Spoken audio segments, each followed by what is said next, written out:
Pessoal, muito boa tarde, obrigado pela presença de todos. É uma honra tê-los aqui conosco, um evento, como é que é? Fully loaded, é isso que tu diria? Sold out, mais bonito, né? Para o nosso primeiro Churchill Meeting Brasil, onde a gente vai ter a oportunidade de explorar, conhecer um pouco mais uma das figuras mais icônicas e que certamente deixou um legado que nos ensina, nos traz ensinamentos ainda hoje. Eu gostaria de, antes de mais nada, antes da gente iniciar, convidar o dono da casa, pode ser? Dr. Antônio Hohlfeld, por favor, se aproxime, presidente da Fundação Teatro São Pedro, já foi vice-governador desse estado.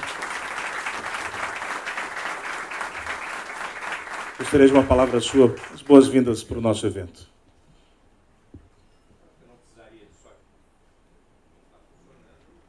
Deixa eu trocar aqui, ó.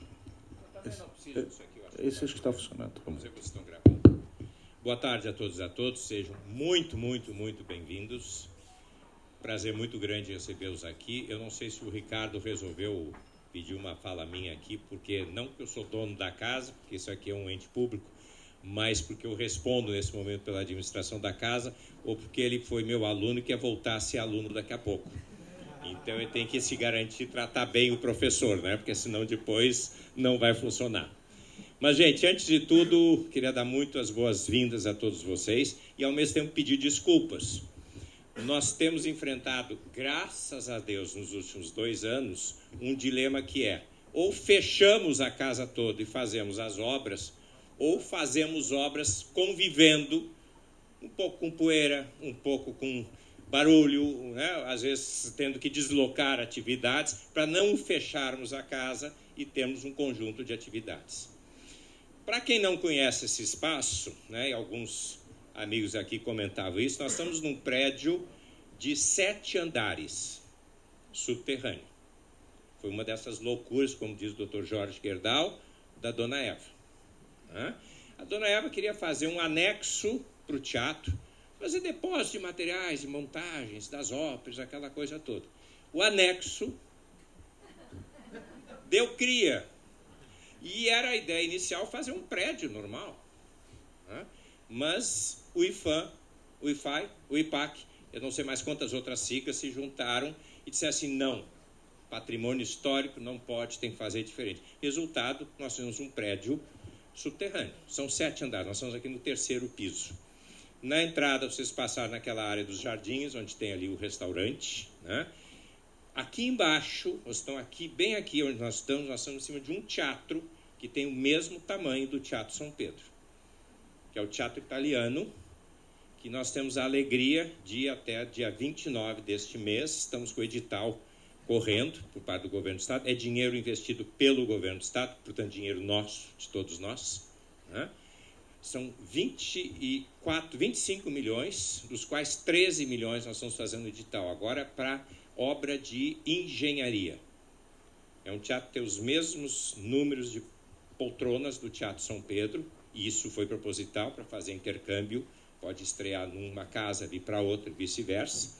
E nós temos a pretensão de iniciar esse trabalho agora em março, e em torno de, diz o contrato, seria 1 ano e meio. Você sabe que obra a gente começa, não sabe direito quando acaba. Na casa da gente, imaginem, né, numa instituição desse tamanho aqui. Mas, enfim, temos certeza que em 2 anos nós estamos entregando o Teatro Italiano. Mas agora, no dia 27 de março, nós estamos entregando toda a parte do 4º e 5º andares, que são a sala de dança, a sala do circo, camarins e salas de estudos, exatamente salas como esta aqui, que é a nossa sala da música, onde podemos fazer atividades variadas. Nós não queremos todos os espaços enormes, nós queremos espaços médios que justamente podem atender às atividades variadas. Me permite, o Jorge, o Zonderman, perdão, que eu quero mencionar o Dr. Jorge. Sem a participação da Gerdau, isto aqui não existiria.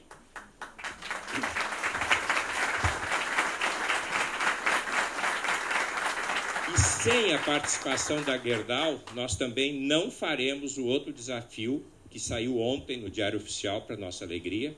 São 20 milhões para trabalharmos no Teatro São Pedro, que é acessibilidade e prevenção de incêndios. O teatro, há 30 anos atrás, a dona Eva fez uma limpada geral, fez um prédio novo. 30 anos depois, gente, é muito tempo com um prédio de 165 anos no ano que vem. Então, nós agora estamos de novo modernizando ele. Nós vamos mudar a segurança e a acessibilidade. Segurança, que é legislação. Depois do incêndio do Museu Nacional, da Cinemateca de São Paulo, da Boate Kiss, a legislação endureceu. E nós vamos cumprir com isso. Mas tem um outro lado, que é a questão de cidadania. O cadeirante, o obeso. Nós temos que dar condições para que as pessoas possam ir nos espaços. É o que a gente tem aprendido ao longo das décadas, sobretudo a partir da Europa e dos Estados Unidos. Então, esse é o nosso projeto para o teatro. Então, eu queria mais uma vez dar as boas-vindas para vocês. Disse para o Ricardo e repito a todos vocês, é a minha alegria muito particular, como atual administrador da casa, mas de toda a nossa equipe aqui, podermos receber a todos e podermos fazer uma atividade em torno de Winston Churchill, sem o qual o século XX não existiria. E talvez nós, como mundo livre de democracia, não existiríamos sem a ação que ele fez ao longo da Segunda Guerra Mundial. Então, quando o Ricardo me trouxe a ideia, eu disse, isso é obrigação, não é parceria, é uma obrigação da Fundação Teatro São Pedro participar. Por favor, sintam-se em casa. Temos azar que hoje está um dia muito quente, mas vamos ver se o nosso ar-condicionado aqui ajusta. Tem 3 equipamentos aqui, mas a sala nem sempre recebe tanta gente no espaço. Mas se sinta em casa, por favor. Ricardo, obrigado pela oportunidade, a todos vocês que respondem pelo Churchill Meeting, e que realmente possamos fazer outros encontros. Prefeito, é importante que a gente possa ter essas aproximações. Fizemos aqui já os 250 anos da cidade de Porto Alegre, então no Teatro São Pedro, o concerto oficial. Eu acho que é muito legal a gente somar forças. E é isso que a gente quis fazer aqui. Muito obrigado, boa tarde, bom trabalho.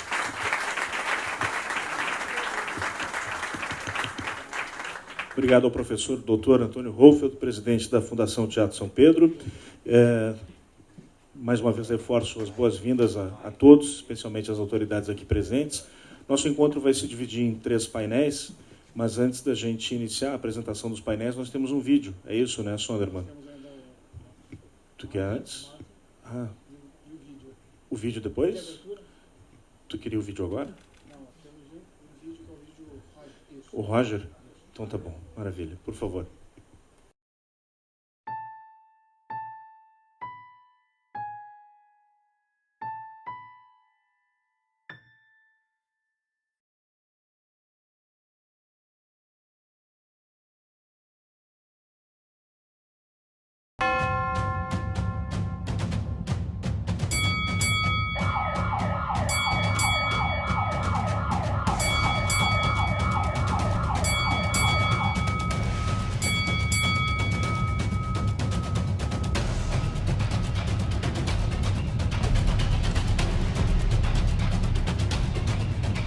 Fight on the beaches, we shall fight on the landing grounds, we shall fight in the fields and in the streets, we shall fight in the hills, we shall never surrender.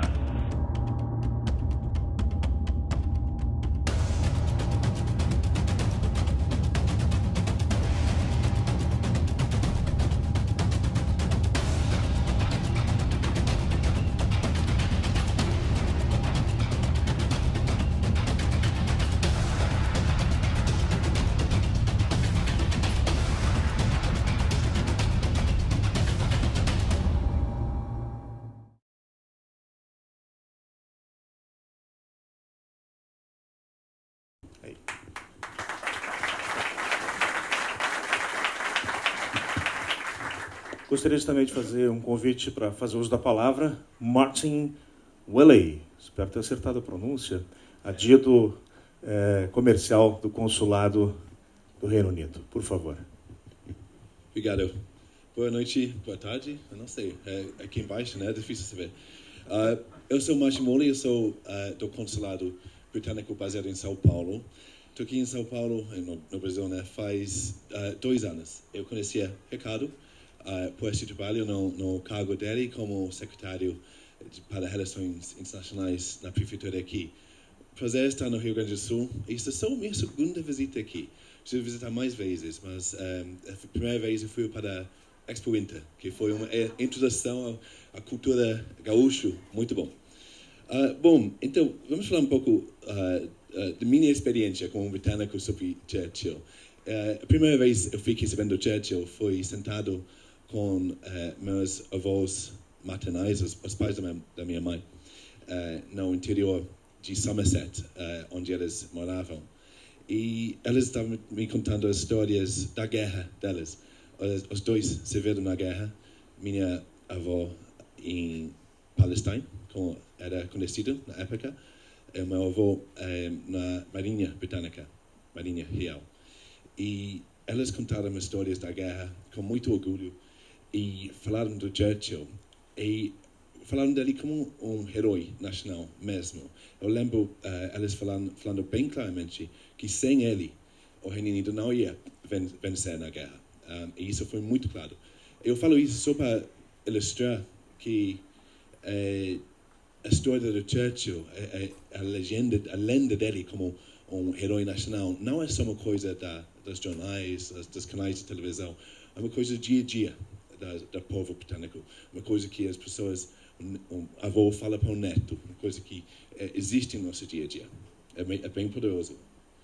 Desde então, minha última posting como diplomata britânico foi nos Estados Unidos.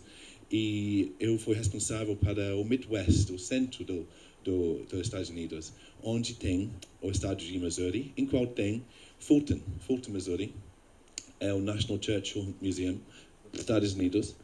E o National Churchill Museum é baseado lá porque foi a localização da palestra bem famosa do Winston Churchill, Sinews of Peace. Ainda não sei falar sinews em português, vou aprender.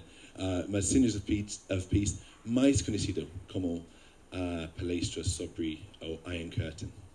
E isso foi, se não visitou já o Fulton, Missouri, visitou o Churchill Museum, recomendo, é muito bom, é muito interessante. E fala da história do Churchill, a conexão dele profunda com os Estados Unidos. E desde a época do Churchill, o Reino Unido mudou muito, mas eu acho que Churchill ainda vai reconhecer a luta de hoje na Europa. Ainda tem um Iron Curtain dividindo a Europa, a parte democrático-liberal, dividido com a parte antidemocrático e totalitária. E essa guerra, esta batalha que o Reino Unido está envolvido e está apoiando, o Churchill também vai reconhecer este Reino Unido que está dando apoio à Ucrânia com muito custo para o Reino Unido mesmo e dando apoio para o povo corajoso ucranianos. Essa vez não estamos standing alone como estávamos no 1940, mas estamos com nossos aliados. Tem os aliados da Europa, da América do Norte, dando apoio material, armas, etc. Tem os outros aliados democráticos dando apoio diplomático, que é muito importante, entre eles Brasil. E Brasil foi uma voz muito importante e muito poderosa na ONU e outras instituições internacionais também, condenando essa invasão ilegal da Rússia e apoiando o mundo democrático nessa batalha bem importante. Então, do governo do Reino Unido, gosto de agradecer ao Brasil por esse apoio essencial, a voz do Brasil no palco mundial em defesa dos valores democráticos, é uma voz muito poderosa, muito importante. Acho que foi só isso. Um prazer estar aqui. Aproveite a noite e obrigado.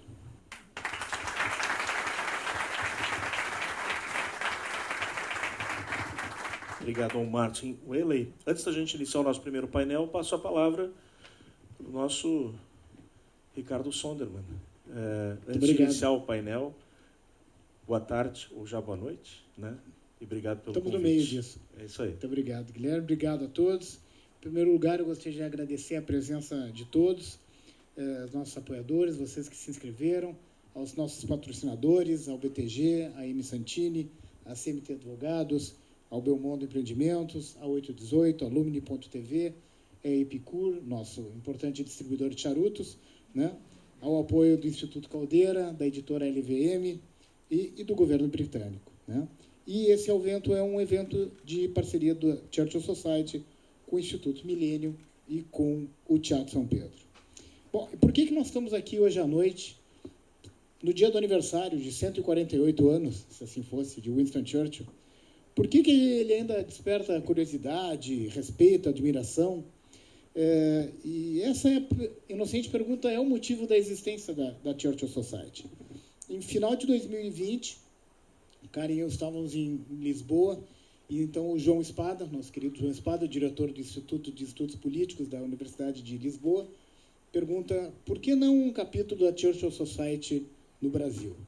Dessa conversa informal, a gente juntou um pequeno grupo de amigos aqui, os fundadores da Churchill Society, o Ricardo Gomes, que está aqui, o Alex Catarino, o Bruno Garchagen, o Rafael Bica Machado, que também está aqui com a gente, o Henry Jazan, que hoje está em Israel, e autorizados por Londres, nós nos unimos a um objetivo, uma recomendação e um pedido. O objetivo, manter viva a memória e o legado de Churchill. Recomendação, não estar ligado a partidos políticos. E o pedido, fazer um evento por ano. Esse nós não vamos obedecer, porque nós, pelo jeito, vamos fazer mais de um evento por ano. Churchill segue cada vez mais atual, seja pelo seu humor sarcástico, essas frases, os seus discursos que atravessam o tempo, né? E sempre um elemento focal de discussão. Para mim, que sou um filho de refugiados da Segunda Guerra Mundial, assim como teus avós falavam sobre, né, Churchill, meus pais e os amigos dos meus pais falavam sobre Churchill. E eu estou aqui em Porto Alegre porque, em algum momento, o meu avô Siegfried, mais possivelmente foi pela minha oma Hilda, que disse: vamos embora porque Chamberlain acabou de entregar a Tchecoslováquia para Hitler. Hora de ir embora. E saíram de lá, imigraram, né? Saíram da sua casa e vieram para o Brasil, e por isso eu estou aqui, né? Então, para mim, eu cresci com Churchill fazendo parte da vida, dizendo: sai porque está na hora de sair, né? E cada um de nós aqui tem alguma relação com esse homem, né? A noite de hoje é uma celebração à vida desse homem, mas também uma celebração à nossa vida. É uma celebração à liberdade. É uma lembrança, que eu vou ler aqui, que jamais devemos ceder. Jamais ceder. Jamais, jamais, jamais, jamais, em nada, seja grande, seja pequeno, amplo ou trivial, jamais ceder, exceto as convicções de honra e bom senso. Jamais ceder à força, ao aparente devastador poder do inimigo. Temos inimigos? Bom, isso significa que a gente defende algo, em algum momento de nossas vidas.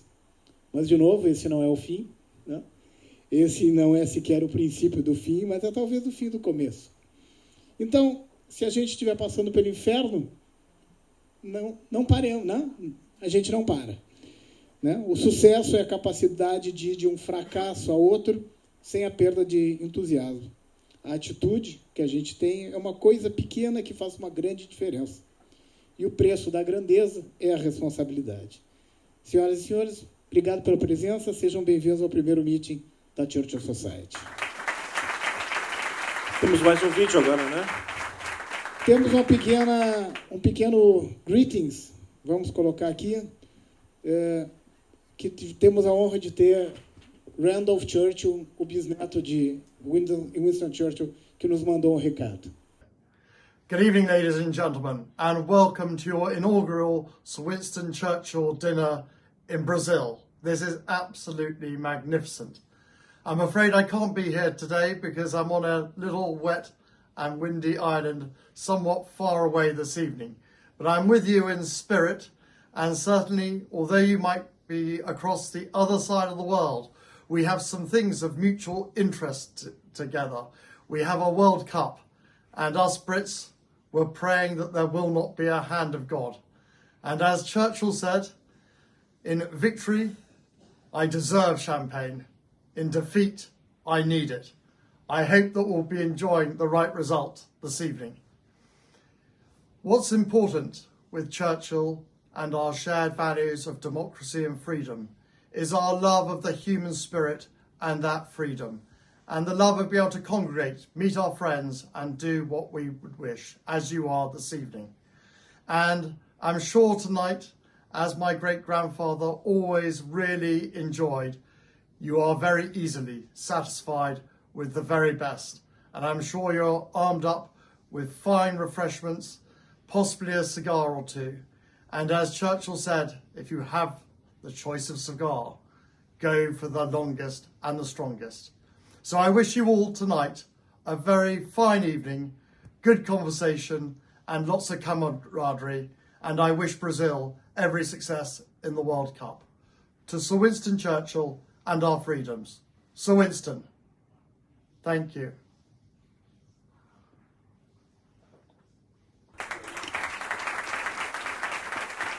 Se houver algum argentino na plateia, por favor, não fique ofendido, né? Humor britânico, por favor. Dizer que careca se parece com careca é meio... Mas lembra o bisavô, né? Lembra. Então tá bom.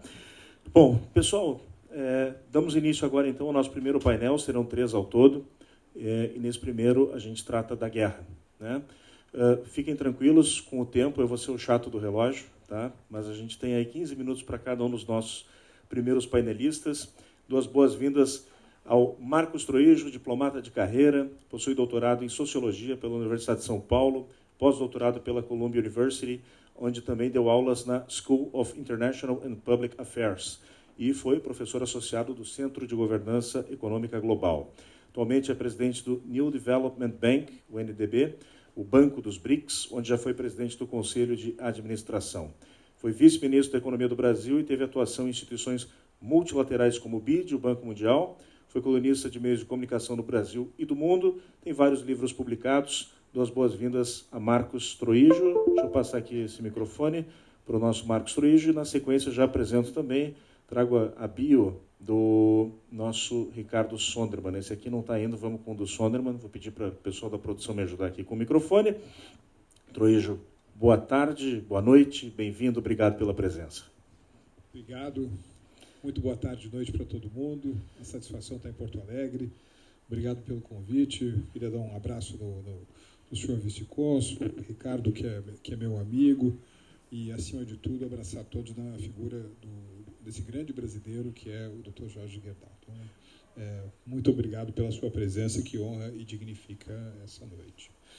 E Ricardo Sondermann, administrador, MBA em Marketing e mestre em Comunicação, empresário, investidor, diretor de Relações Internacionais das cidades de Porto Alegre, chairman da Churchill Society Brasil, membro do IEE, o Instituto de Estudos Empresariais, e do Angel Investor Club, ex-presidente do Instituto Liberdade e autor do livro Churchill e a Ciência por Trás dos Discursos. Obrigado, boa noite a todos.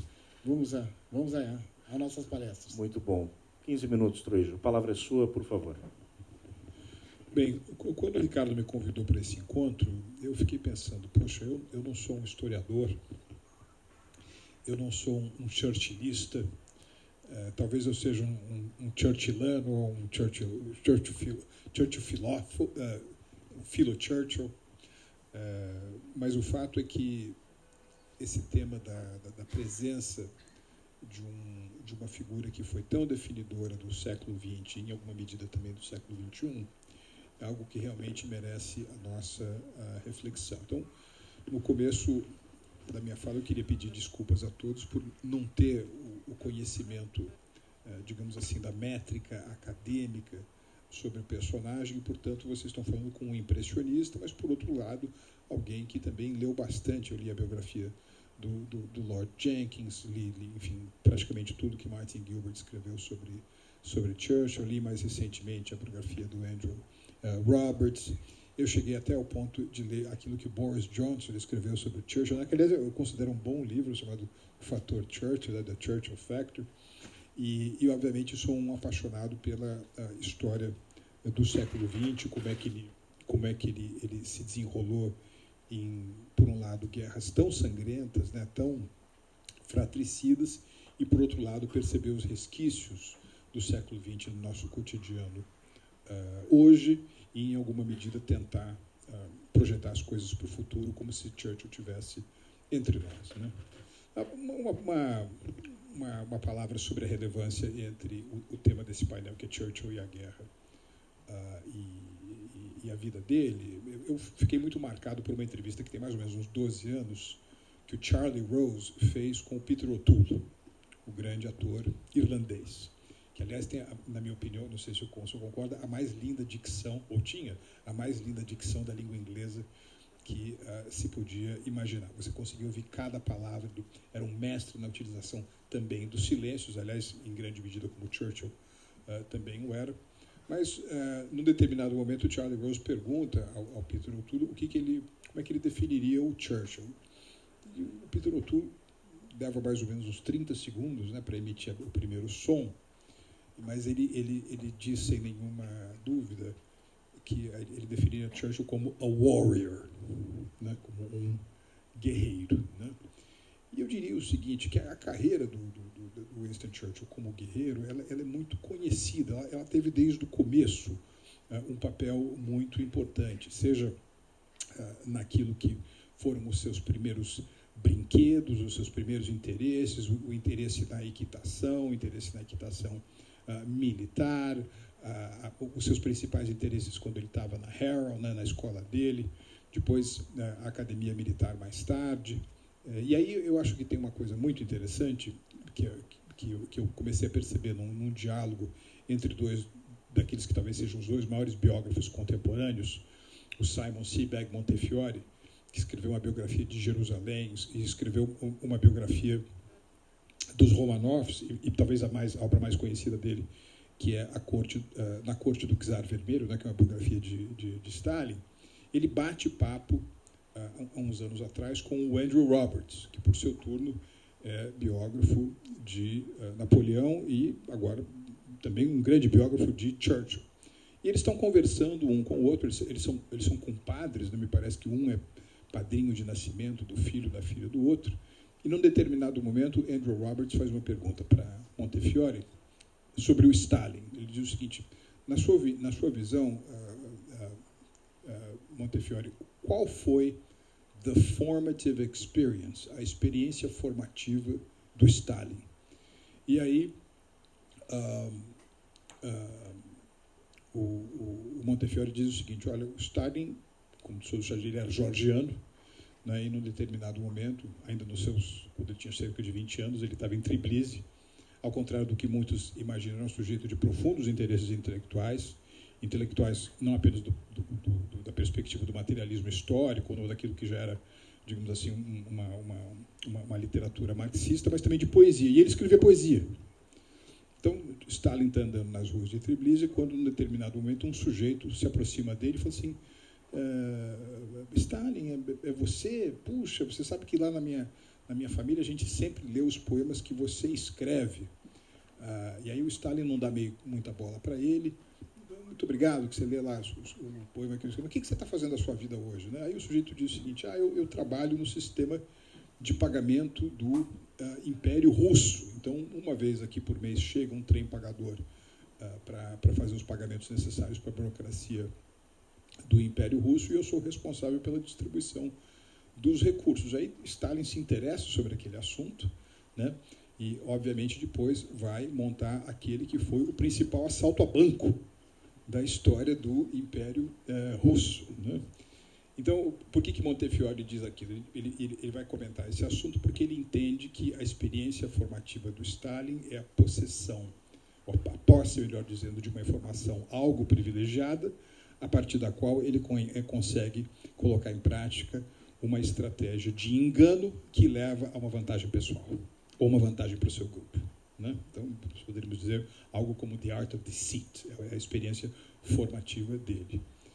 E aí, quando Simon Montefiore faz a mesma pergunta em relação a Andrew Roberts, o Andrew Roberts não tem dúvida nenhuma que a grande experiência formativa do Churchill é aquele período que ele está passando em Cuba, né, no contexto da descolonização no final do século XIX, e Churchill passa por uma experiência de levar tiros, né? E aí comenta-se o seguinte, que a experiência, a sensação de você está numa atmosfera de grande perigo, né? Com a sua vida em risco, alguém atirando contra você, você escapar e se sentir do lado certo da história, teria sido a experiência formativa de Churchill.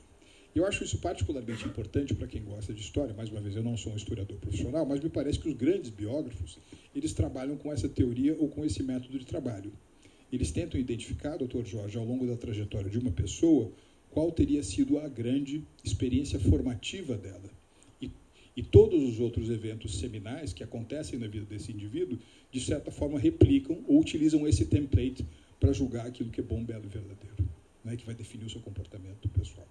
Depois, cada um aqui nesse auditório pode perguntar qual é a sua própria experiência formativa. Então, a guerra está muito na experiência formativa de Churchill. E isso vai se repetir, obviamente, quando ele é primeiro Lorde do Almirantado. Obviamente, na experiência também dele, todo mundo sabe aqui que Churchill tem uma larga trajetória como repórter, né, como jornalista, como cronista de guerra na África do Sul. Mesmo nos anos 20, nos anos 30, ele tem uma grande produção de crônicas sobre o momento geopolítico no mundo e particularmente na Europa. Ele vai vindo a tempestade se aproximando ao longo dos anos 30. Ricardo e eu comentávamos agora há pouco que, se eu não me engano, a Nova Fronteira chegou a publicar alguns anos atrás, aqui no Brasil, um livro chamado Grandes Homens do Meu Tempo, que na realidade é uma coleção publicada na imprensa britânica, que à época levava o título de My Contemporaries. E um desses contemporaries deles é um ex-cabo do exército alemão chamado Adolf Hitler. E, portanto, um pouco antes da chegada, ou melhor, um pouco depois de Hitler assumir a chancelaria alemã em 1933, Churchill publica esse texto já um pouco fazendo uma espécie de esboço do perfil psicológico de Hitler, e colocando ele um pouco como uma rocha do topo da montanha. Ele pode levar a Alemanha ao seu renascimento como grande potência germânica, ou, pelo contrário, pode arremessar o mundo em trevas não apenas profundas, mas também sanguinolentas, o que, infelizmente, foi o que aconteceu. Todo mundo conhece essa história. Enfim, o Ricardo vai falar sobre a Primeira Guerra Mundial, sobre Galípoli, sobre a experiência dele como primeiro Lorde Almirantado, como ele concebeu um plano que tinha tudo para dar certo e acabou dando errado, nos lembrando um pouco aquela reflexão de Clausewitz de que todos nós temos uma estratégia até o momento em que a gente encontra o inimigo, que foi modernizada pelo Mike Tyson, né, que dizendo que todos nós temos uma estratégia até que você leva um soco no nariz. Mas aquilo que eu gostaria de me concentrar mais um pouco nessa fala é o Churchill como arquiteto de guerras, né? E aqui, nesse aspecto, ele, digamos assim, eu vou me focar menos na participação dele na Segunda Guerra Mundial. Todo mundo conhece muito bem essa trajetória, né? Do 10 de março de 1940 até o V-Day, mas fazendo referência também àquilo que o Cônsul mencionou agora há pouco, para mim, a grande obra de reflexão, projeção, análise e interpretação do mundo é o discurso The Sinews of Peace, né? Os tendões da paz, que ele proferiu no dia 5 de março de 1946, portanto, o final da guerra na Europa não tinha nem mesmo um ano, e ele o fez a convite do reitor do Westminster College. Aliás, apenas como brincadeira, né, ele começa o discurso dizendo o seguinte: bom, o nome Westminster para mim não é muito estranho, né? Aliás, esse aqui chama Westminster College, mas eu recebi a minha educação política em outro Westminster, se referindo àquele conjunto de prédios brancos que marcam a polis londrina, né?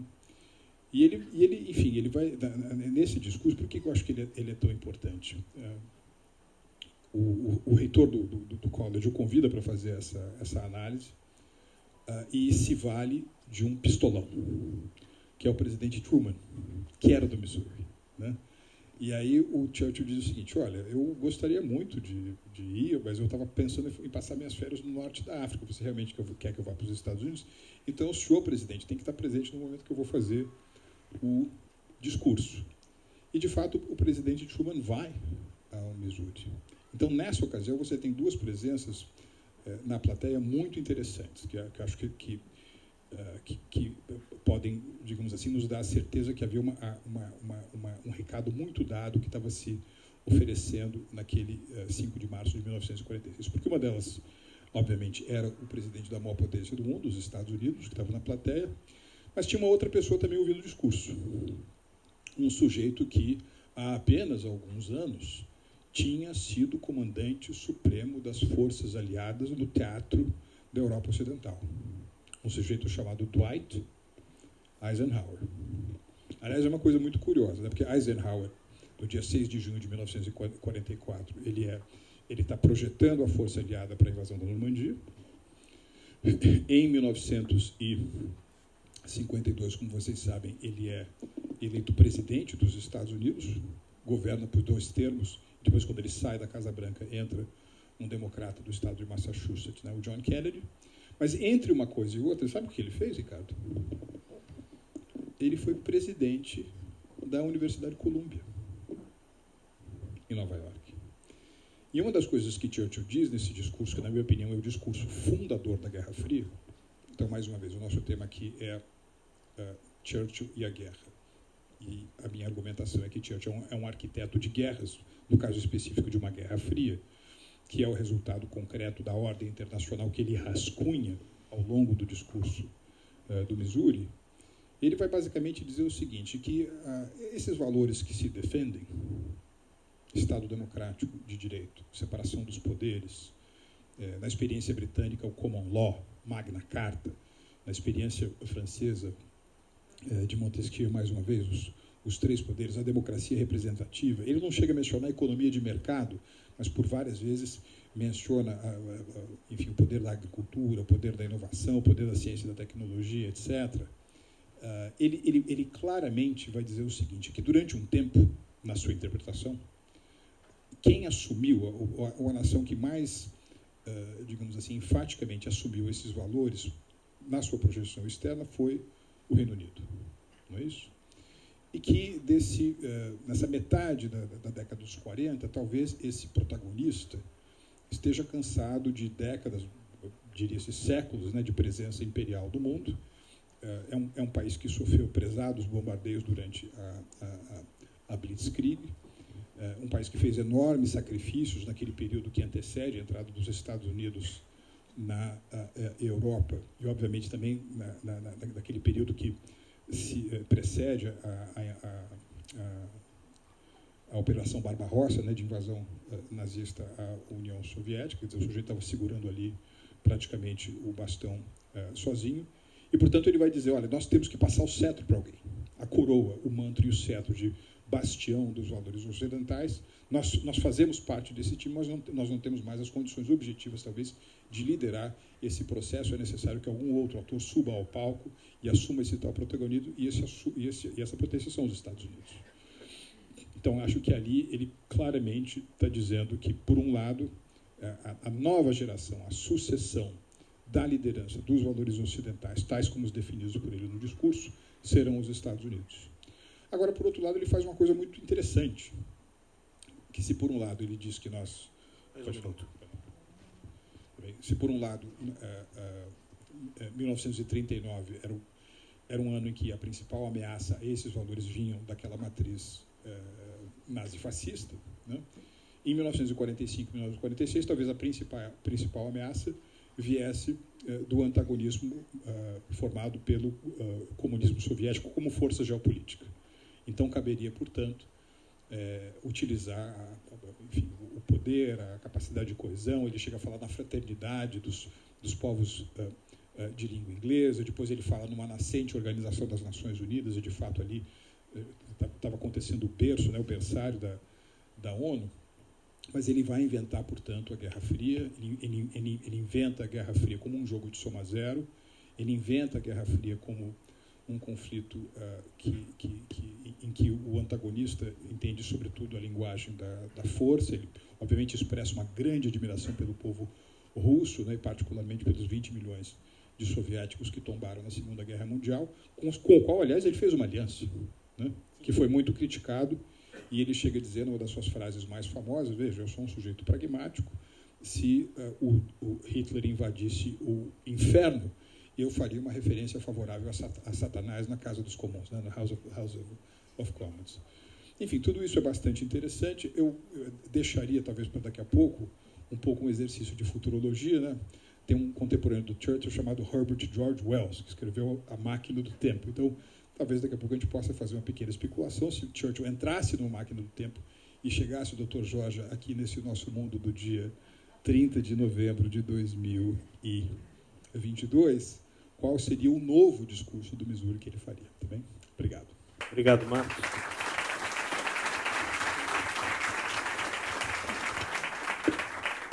A gente vai ter espaço para perguntas depois, tá? Deixar Ótimo. Essa garantia de tempo. Dá para falar espaço de fala ou isso? Contigo, querido mediador. Não posso, perdão, obrigado. Sonderman, por favor. Tá bom. Eu vou só pedir para projetar algumas imagens, só para ilustrar um pouquinho o que eu vou falar. Eu vou me focar um pouco no jovem Churchill na Primeira Guerra Mundial. A gente fala muito da Segunda Guerra Mundial, a gente sabe o que ele fez, né? Mas ele é desde cedo criado dentro de um espírito, eu não diria belicoso, mas no espírito de um império. Ele nasce no meio do império da Rainha Vitória, um império onde o sol nunca se punha. E o que é um império, se não é um exercício constante de conquista? E a conquista é feita através da força. E a força, ela coloca em prática uma administração e uma cultura. E para manter essa administração e impor essa cultura e manter o império, você faz isso através de guerras, né? Então, esse é assim que forma-se o Império Britânico, né? E a gente vê isso desde Elizabeth I, desde da derrota da Armada e assim por diante. Esse império, então, vai se construindo. Opa! Bom, estamos sem mais. Ele estuda em Harrow School, depois em St. George, e depois da terceira tentativa ele passa em Sandhurst, na escola militar, e a partir daí ele vai sempre se envolver na juventude dele com a guerra. Ele vai cobrir a Guerra de Cuba, a Guerra Espanhola, né? Ele depois passa como soldado, né, pelos Hussardos, ele vai ao que seria a fronteira da Índia com o Afeganistão. Interessante, né? O Afeganistão, desde sempre, é um espaço de disputa colonial. Ele depois vai ao Sudão, escreve um livro fantástico, que é The River War, onde se tem, teoricamente, a última carga de cavalaria, né? A última carga de cavalaria foi na Polônia, mas não, tem essa carga de cavalaria. Depois ele vai à Segunda Guerra dos Boers, e é ali que ele efetivamente passa a ser um herói mediático, porque ele é preso e ele escapa, né? E aí ele tem uma fuga fantástica, óbvio. Ele escreveu a fuga dele, então, né? E ele vivia disso. Então ele começa e ele então passa a ser uma pessoa famosa na mídia, porque ele escreve isso e isso vai sendo publicado em capítulos. Importante dizer o seguinte: Churchill ganhava a vida como escritor, palestrante e jornalista. Depois, quando ele vai ser político, e os políticos britânicos não recebiam salário, eles tinham que se manter das suas atividades. A atividade do Churchill para sustentar sua família sempre foi essa, né? Então está aqui ele na Guerra Espanhola. Vou pedir para passar a próxima imagem, então. Aqui ele no Sudão, tá? E a literatura dele é basicamente uma literatura de guerra, só para citar. Ele tem 43 livros escritos em 72 volumes, mas só de guerra eu separei aqui. Malakand, que é sobre a guerra na fronteira da Índia com o Afeganistão. The River War, que é a guerra do Sudão. London to Ladysmith via Pretoria, que é a história da guerra dos Boers. My African Journey, também. The World Crisis, que é a história da Primeira Guerra Mundial, que eu não tinha lido e comecei a ler, e que algumas coisas fantásticas. Em 1911, ele já desenha a estratégia de defesa da França e da Bélgica contra um ataque alemão. Depois da crise de Agadir, um porto no Marrocos, que os alemães têm lá uma rusga com os franceses, ele já começa a fazer as contas de como é que seria essa guerra, que depois foi acontecer em 1914. Ele escreve sobre Marlborough, que era o bisavô, a vida e os tempos, e depois a história da Segunda Guerra Mundial em 6 volumes, pelo qual ele ganha o Prêmio Nobel de Literatura. E o interessante é que aqui na Segunda Guerra Mundial tem uma batalha que ele está escrevendo, e, se não me engano, era o general Auchinleck, diz para ele, leia e diz: Churchill, não foi bem assim. E ao que o Churchill responde: sou eu quem está escrevendo a história.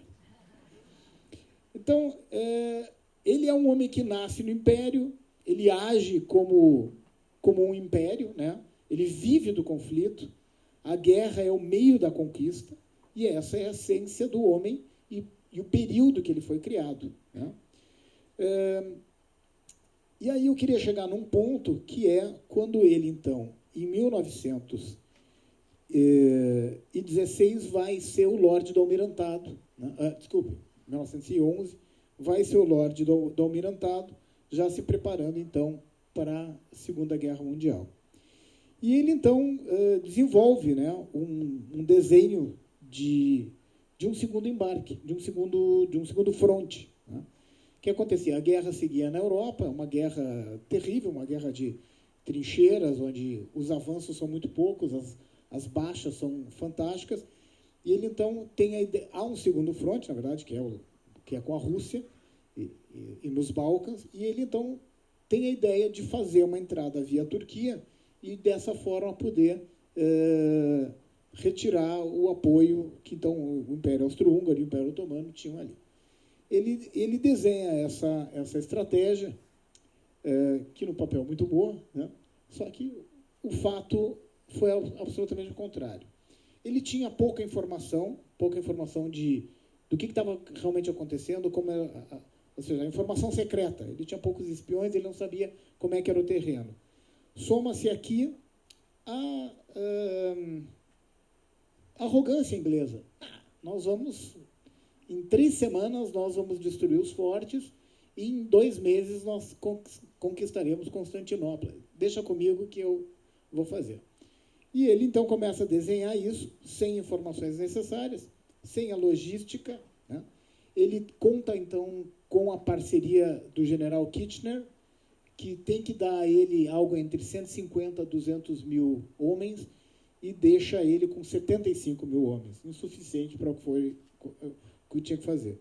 Ele não sabe da presença de minas em todo aquele estreito e ele subestima as defesas turcas. E no final, né, essas minas e os turcos, na verdade, o Império Otomano, estou fazendo o Império Turco-Otomano, eles estão defendendo a sua terra de um invasor que é o Império Britânico. É diferente, né, de que a posição de defesa, o incentivo à luta é diferente de que alguém que quer abrir um segundo fronte para ter um objetivo lá na frente, né? Então, ele perde, ele não calcula esse aspecto anímico das defesas, tá? E as baixas são enormes, né? Então, todo esse período de Galípoli, que vai de março a novembro de 1915, né? Ele, só para ter uma ideia aqui, do lado dos aliados, são 44 mil mortos, 97 mil feridos, ou seja, 141 mil baixas. Do lado turco-otomano, são 86 mil mortos, 164 mil feridos, 250 mil baixos, um total de 130 mil soldados mortos, 262 mil baixas e 392 mil baixas no total.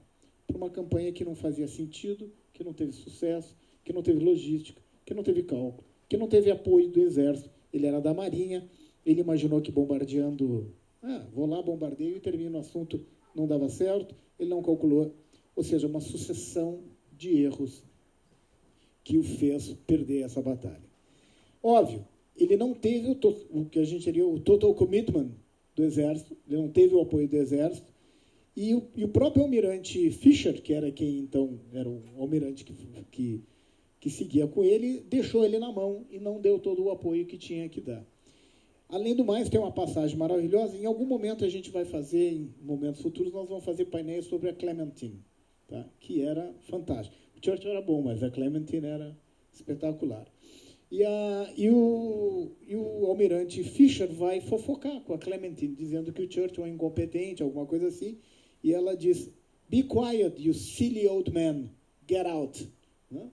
Ou seja, não me incomoda. Né?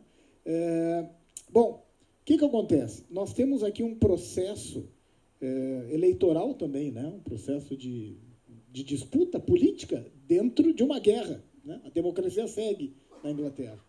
E aí nós temos, então, a substituição do primeiro-ministro Asquith por Lloyd George, dentro do mesmo partido, mas eles precisam arranjar alguém que pague o pato para que o Lloyd George chegue com a ficha limpa. Quem paga o pato é Churchill. Né? Então, Churchill paga o seu erro. Aqui nós já podemos, então, passar aqui um pouquinho. Podemos passar o próximo slide? Aqui é Churchill na Guerra dos Boers. Ganha um ingresso para o próximo meeting quem descobrir quem é o Churchill na foto. Ali está fácil, né? Arrogantemente olhando para o fotógrafo. Tá? Próxima foto ali. Aqui ele já como Lorde do Almirantado. A próxima. Aqui é os soldados em Galípoli. E a próxima, por favor. E aí, I'm finished. Tá?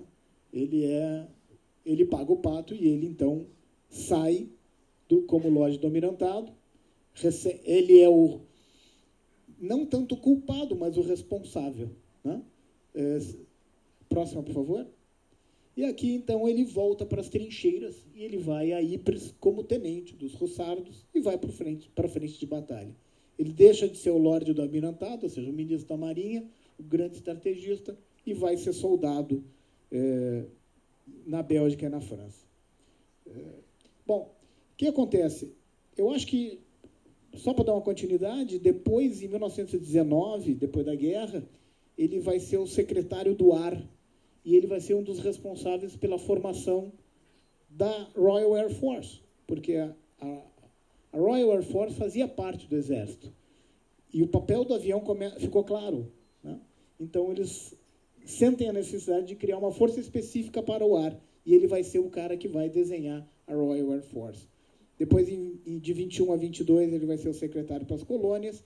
E depois, próxima foto, entre 24 e 29, por favor, a próxima, ele vai ser o Lord of the Exchequer, ou seja, o ministro das Finanças, onde faz uma bobagem também, volta ao padrão ouro. Óbvio, ele não sabia da crise de 29, mas ele foi pressionado pelos banqueiros e acaba tomando uma decisão de uma área que não era muito a área dele. A partir daí, ele entra no que se chamou The Wilderness Years, os anos de ostracismo. E ele vai de 29 até 39, desacreditado. Então, não sei quanto tempo nós estamos aqui, mas 2 minutos. Então, a mensagem é que grandes pessoas, grandes mulheres, grandes homens, nós somos uma soma de... Eu acho que nisso que está a grandeza, para mim, de Churchill, porque para mim é um exemplo.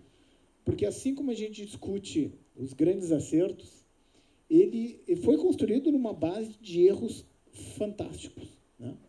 Então, e ele passou um período muito, vamos usar a palavra moderna, foi cancelado por 10 anos. Né? E volta, então, depois como o cara que começa a dizer assim, olha, esse alemãozinho aí, esse austríaco aí, vai bagunçar, esse cara vai nos destruir. E ele é quem consegue, então, ter essa visão. Então, às vezes, a gente consegue enxergar mais no horizonte, mas depois de passar de um período nas nuvens ou nas trevas, ou num ambiente conturbado em que a gente não conseguia muito ver. Então, para mim, eu acho que eu queria trazer esse ponto para a gente discutir, para a gente abrir para perguntas, que é justamente no volume de erros, né, a gente, às vezes, a gente consegue se reerguer e construir uma outra situação onde a gente vai começar a acertar. Acho que é por aí. Vamos lá, as perguntas. Obrigado, senhor.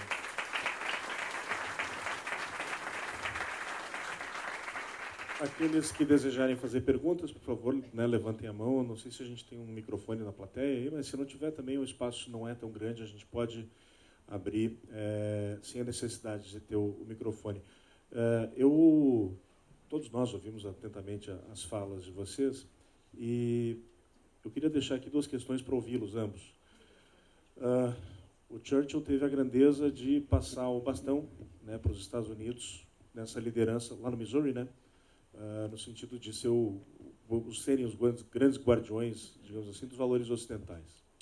Queria saber dos senhores se esse legado permanece hoje, se os Estados Unidos, diante de uma situação que a gente vê hoje em alguns estados americanos, tendo ex-presidentes que tiveram como mentores, daqui a pouco, figuras como Saul Alinsky e outros, a gente ainda pode depositar, digamos assim, ter essa poupança nos Estados Unidos de valores. E a gente falou aqui em Churchill, Eisenhower, décadas depois, se a gente quisesse buscar aí nos mesmos países, tivemos lideranças, Margaret Thatcher, Ronald Reagan, né, que não tiveram uma grande guerra mundial, mas enfrentaram também os seus perrengues. Nem sempre as grandes lideranças surgem antes. O próprio Churchill, né, a guerra começa e só em 40 ele assume a liderança do Reino Unido. Quem seria hoje o grande líder capaz de figurar no futuro numa estante ao lado de Churchill, de Eisenhower e de outros? Queria montar esse cenário com os senhores aí. Troijo. Ricardo, as 2 perguntas são para você. Eu mato no peito. Sabe que um princípio hebreu é que a gente nunca responde uma pergunta com uma resposta. A gente responde com outra pergunta. Hoje está proibido isso. Eu ia dizer, por que você quer saber isso, Guilherme? Não tem graça. Eu acho que não existem mais líderes como o Churchill.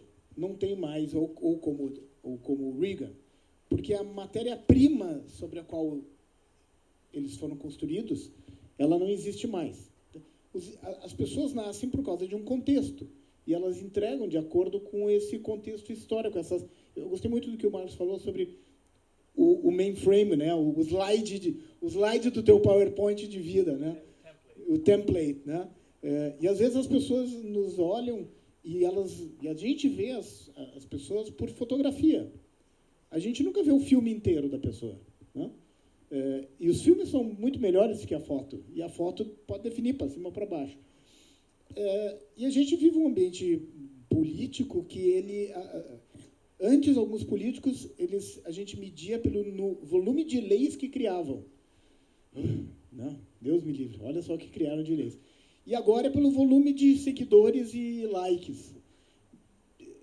Eu acho que a gente não tem mais esse livro, a possibilidade de ter esse tipo de líder. Mas a gente tem a possibilidade de ter atitudes churchillianas, atitudes de grandeza, como disse o Randolph, né? Quando a gente comemora, eu preciso, quando eu perco, eu necessito. Né?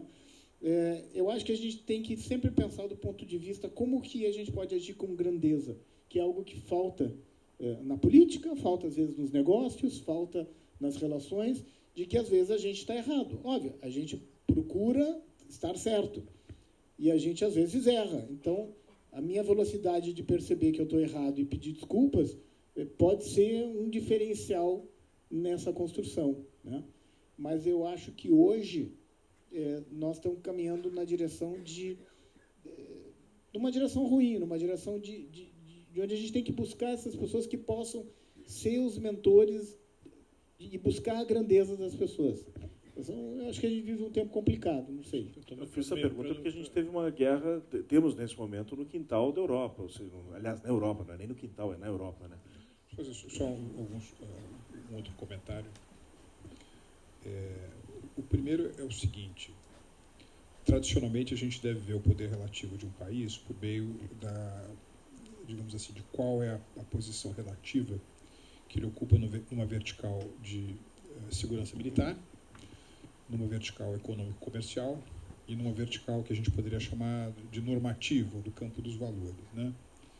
Então, assim, me parece que do ponto de vista estratégico-militar, seja de guerra convencional, seja de potencial tecnológico nuclear, os Estados Unidos encontram-se ainda a muitas milhas adiante de qualquer outro contendor, e isso se vê não apenas pelo estoque total de instrumentos de guerra, mas também como proporção do dispêndio do produto interno bruto americano em temas de segurança. É algo, de fato, muito impressionante. Eu acho que isso it's not going anywhere, vai ficar conosco durante muito tempo. Do ponto de vista econômico comercial, os Estados Unidos, enfim, quando Churchill faz esse discurso no Missouri em 1946, metade do PIB mundial é americano. Aliás, é uma coisa, não sei se eu e o Dr. Jorge já conversamos sobre isso, mas esse período da virada da primeira para a segunda metade dos anos 40 é um berço de instituições. É quando você cria o Fundo Monetário Internacional, porque você tem um outro britânico, né, na minha opinião, em alguns aspectos tão grande quanto o Churchill, em alguns aspectos muito críticos ao Churchill. Ele escreveu até um dos livros mais famosos dele, estou falando aqui do Keynes, né, John Maynard Keynes. O livro mais famoso dele é a Teoria Geral sobre o Juro, Emprego e a Moeda, mas ele tem um outro livro extraordinário chamado As Consequências Econômicas da Paz, quando ele fala sobre o mundo econômico depois de 1919. E quando o Churchill sai do Ministério da Fazenda britânico, né, deixa de ser o Chancellor of the Exchequer, Keynes também publica um paper satírico, né, sarcástico em relação a Churchill, dizendo as consequências econômicas do Sr. Churchill seriam também terríveis. Assim, do ponto de vista econômico comercial, a posição relativa dos Estados Unidos declinou, né? Então, hoje os Estados Unidos têm cerca de 22% do PIB mundial. Os Estados Unidos se tornaram a maior economia do mundo, ultrapassando os britânicos em 1871, e nós estamos prestes a ser testemunhas oculares de uma outra ultrapassagem, que é a ultrapassagem da China em relação aos Estados Unidos, né? A China já é a maior economia do mundo, do ponto de vista do PIB medido pela paridade do poder de compra. Aliás, eu acho que, adiantando aqui uma das perguntas, né, se Churchill tivesse visto hoje, qual seria talvez a grande mudança estrutural? Da mesma maneira que em 46 ele estava vendo e, ao mesmo tempo, arquitetando uma mudança estrutural, que é a ordem do conflito bipolar, da competição bipolar, eu acho que hoje ele estaria percebendo que, se você levar em consideração os países do G7, né, Estados Unidos, Japão, Alemanha, Reino Unido, França, Itália e Canadá, esses países juntos têm 50 trilhões de dólares de produto interno bruto medido pela paridade de compra. Agora, se você levar em consideração aquilo que eu gosto de chamar de E7, são os 7 maiores emergentes, são China, Índia, Brasil, Indonésia, Rússia, México e Turquia, esses todos aqui já têm um PIB combinado de 60 trilhões de dólares. Então, eles são 20% maiores do que o G7. Então, você vai ver esse eclipse, você vai ver essa ultrapassagem da China em relação aos Estados Unidos. Do ponto de vista do PIB per capita ainda está muito distante, e eu acho que do ponto de vista dos valores, eu acho que nós estamos num momento crítico, né? Crítico, falando assim realisticamente, né? Crítico no sentido, não é a melhor pessoa, mas é uma boa frase, uma frase do Gramsci que determina o que é crise. Ele classifica a crise. Ele era um gênio do mal, né? Sim, ele era um gênio.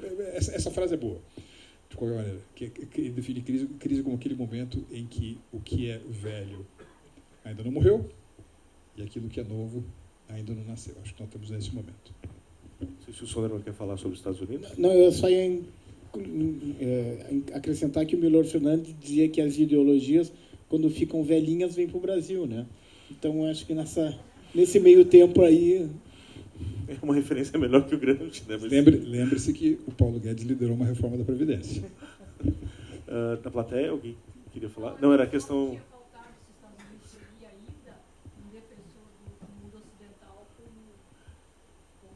Sim, o que respondemos depois, né? Foi isso. Mas uma pergunta interessante, só para contrapor as suas, se o mundo ocidental, no dia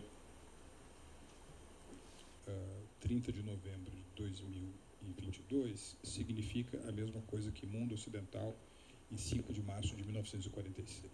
Ou se houve uma metamorfose, ou por outro lado, se as coisas se complexificaram, e que talvez não seja mais suficiente apenas a pessoa ter um estoque generalista de que é o Ocidente, do que é o the West and the Rest, ou se na realidade a gente precisa de mais gradientes, mais degradês para ter uma visão mais acurada. Temos mais 2 minutos, pessoal. Guilherme. Kleber Benham. Amigos, queria ouvi-los um pouquinho sobre uma coisa que o filme ajuda a revelar bem, os traços de personalidade do Churchill que formam uma persona política também absolutamente diferente na história das democracias, na história da civilização.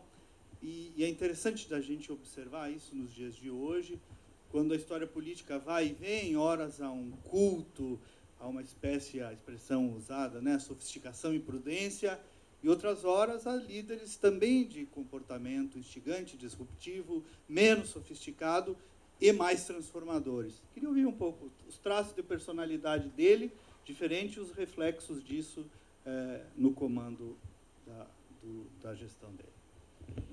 Não, eu acho que ele, enfim, é um sujeito de uma curiosidade panorâmica, é um sujeito extraordinário, é um polímata, né? Ricardo mencionava agora há pouco sobre os quase 50 volumes que ele publicou. Shakespeare talvez seja o principal autor da língua inglesa. Dickens é um outro gigante da língua inglesa. Churchill publicou mais, redigiu, escreveu mais palavras, não mais do que Shakespeare ou mais do que Dickens, mas mais do que Shakespeare e Dickens juntos. Um sujeito que era um bom pintor, um sujeito que era um bom pintor, era um bom jardineiro. Então, eu acho que uma curiosidade panorâmica, um sujeito que tinha o prazer da mesa, né? No Nordeste diria um cabo interessante. Escreveu tudo isso dentro daquele mantra, né? Como é que é? Dentre as palavras, as mais... Dentre as palavras, as mais antigas, dentre as mais antigas, as menores. Né? E mesmo assim... E ele sempre escreveu seus discursos, e tem uma famosa que ele diz: hoje farei um discurso longo porque não tive tempo de fazer um curto. Eu acho que ele era uma pessoa obstinada, eu acho que ele era uma pessoa...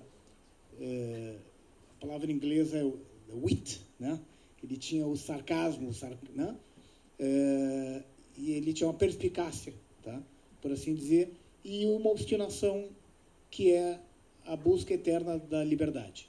O entendimento de que a liberdade é o ponto principal para a existência do ser humano, em qualquer sentido. Se o homem não é livre, ele não é um homem, ele não vive. E independente da tua crença, mas eu acho que essa era a luta inercial dele. Mais uma pergunta, Coronel Moisés?